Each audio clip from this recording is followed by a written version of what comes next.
Welcome back. We're going to continue with the wars of religion here. I want to just kind of briefly go through the 30 Years' War. This takes place in the first part of the 17th century.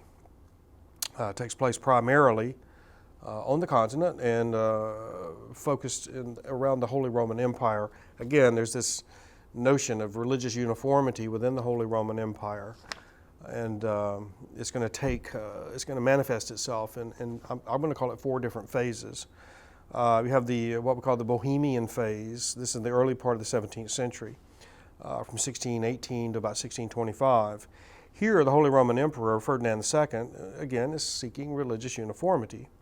In the Holy Roman Empire, then you have the individual princes and individual noblemen throughout the empire who are resisting this.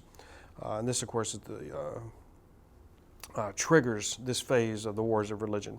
You have the Danish phase here from 1625 to 1629. Here, Protestant armies get involved in this conflict in the Holy Roman Empire. They're defeated.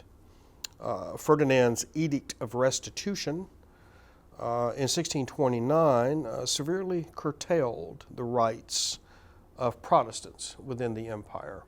So here is a victory for the Catholics. Now the Swedish phase is especially interesting. I've alluded to it earlier. This runs for about 5 years, 1630 to 1635. Here you have the Swedish king Gustavus Adolphus, who leads a Swedish Protestant army into this religious maelstrom in the center of Europe. And he's supported by, of all people, Cardinal Richelieu of France, a Catholic. So here you have a Catholic Cardinal of France supporting a Protestant king of Sweden against a Catholic monarch in the Holy Roman Empire. Both historians and political scientists point to this as one of those key moments where the raison d'etat, for purposes of state, rise above religious uniformity. You have the Swedish phase, 1635, 1648. This is, or we should call it sort of the Swedish-French phase. This is probably the most destructive part of the 30 Years' War. Here you have French and Spanish and Swedish and German armies fighting in what today we would call Germany.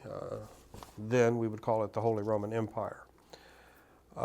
This was a demographic disaster in Central Europe. I've read that more than a third of the population was destroyed here.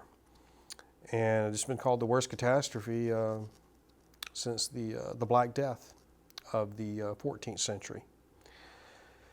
Now, Treaty of Westphalia, this is 1648, and this is significant. This treaty brings all hostilities in the Holy Roman Empire to an end. It rescinded Ferdinand II's Edict of Restitution, and it firmly reasserted the major features of the Peace of Augsburg. So remember, the Edict of Restitution severely limited Protestant rights in the empire. The Treaty of Augsburg essentially says that the local prince will determine the local religion. We continue with the Treaty of Westphalia.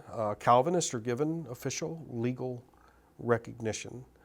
You'll see here the emergence now of new nation states, Switzerland, the United Provinces of Holland, which of course will in time become the Netherlands and Belgium. And then of course you have some scholars who credit these treaties with providing the foundation of the modern nation state. Again, we're going to become very conscious of organizing ourselves based on nationality instead of religion. And these wars of religion force people to choose sides and give leaders opportunities to distance themselves from Rome and from Catholicism and from the Holy Roman Emperor. And so this is going to create momentum for the development of the nation state. Now, in our next lecture, we're going to talk about 2 of these states, 2 powerful states that are going to emerge from these wars of religion. Brandenburg, Prussia, and I'm simply going to refer to it as Prussia, and Austria. and I'm going to talk about them in our next lecture. And the reason I'm going to do so, I'm going to take a few minutes to do this, is because these two states will have decisive impact in modern European history. Prussia, of course, is a Germanic state in northern Germany, and Austria, of course, is a southern German-speaking state. And these two states are going to compete with each other for dominance among the German-speaking peoples. Prussia will prevail in this, as we'll see further into the course.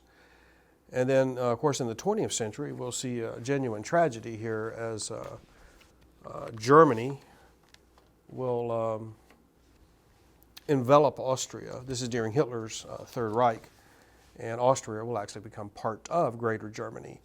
So in German history, you've got this notion of a Greater Germany or Großdeutsch, and you've got a notion of a smaller Germany or Kleindeutsch. And so we're going to see these two German peoples competing for dominance in this great Central European population of Germans. So our next lecture, we'll talk about the rise of the rise of Prussia and of Austria. So we'll pick that up in a few moments. Thank you.